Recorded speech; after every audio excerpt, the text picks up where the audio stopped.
नमस्कार मित्रांनो, आज आपण मान दुखणे किंवा सर्वायकल स्पॉन्डिलिसिस या आजारासंदर्भात कोणत्या व्यायाम करावेत किंवा कोणते एक्सरसाइज करावेत या संदर्भात आता थोडक्यात आपण माहिती घेणार आहोत।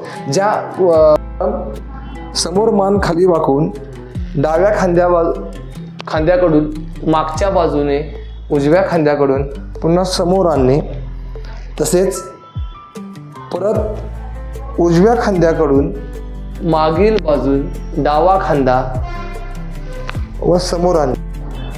दुसरा प्रकार, मान पुढील बाजूला ओढून घेणे।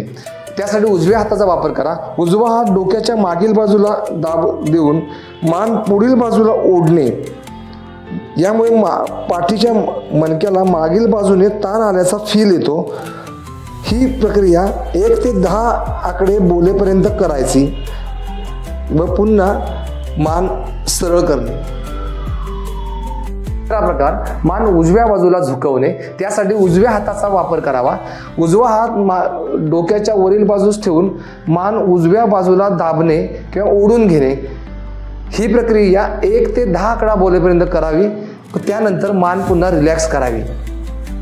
दुसरा प्रकार, मान डाव्या बाजूला झुकवणे। यासाठी डाव्या हाताचा वापर करा। डावा हात डोक्याच्या वरील बाजूस ठेवून मान हळुवारपणे डाव्या कुशीवर ओढणे, मानेला हिसका देऊ नये, हळूवार ओढणे। 1 ते 10 आकडा बोलेपर्यंत ही प्रक्रिया करावी व त्यानंतर पुन्हा मान सरळ करून शिथिल करावी।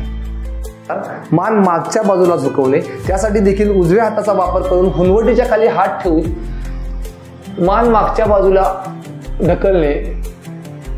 यावेळी तोल जाणार नाही याची काळजी घ्या। 1 ते 10 आकडे बोलेपर्यंत ही प्रक्रिया सुरू ठेवा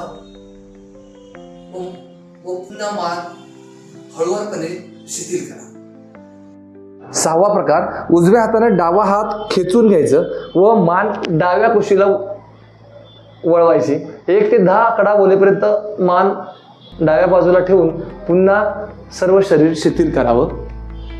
7वा प्रकार, उजवा हात डाव्या हाताने एका बाजूला खेचून मान उजव्या बाजूला झुकवणे किंवा वळून पाहणे। ही प्रक्रिया 1 ते 10 आकडा बोलेपर्यंत करावी व पुन्हा शरीर हळूवार शिथिल करावे। वर पूर्ण खाली नेण्याचा प्रयत्न करणे। ही प्रक्रिया 1 ते 10 वेळा करावी। त्यानंतर पुन्हा हीच प्रक्रिया विरुद्ध दिशेने करावी।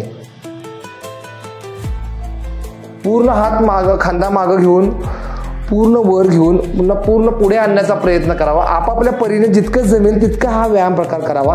ही सर्व जे रिपिटेशन मी आतापर्यंत सगळी तुम्हाला प्रकार सांगितले ते दिवसातून 2 वेळा प्रत्येक मान दुखणाऱ्या पेशंटनं किंवा सर्वायकल स्पॉन्डिलिसिस असणाऱ्या पेशंटनं करावं। नक्कीच तुम्हाला ह्या ट्रीटमेंटचा फायदा होईल। धन्यवाद।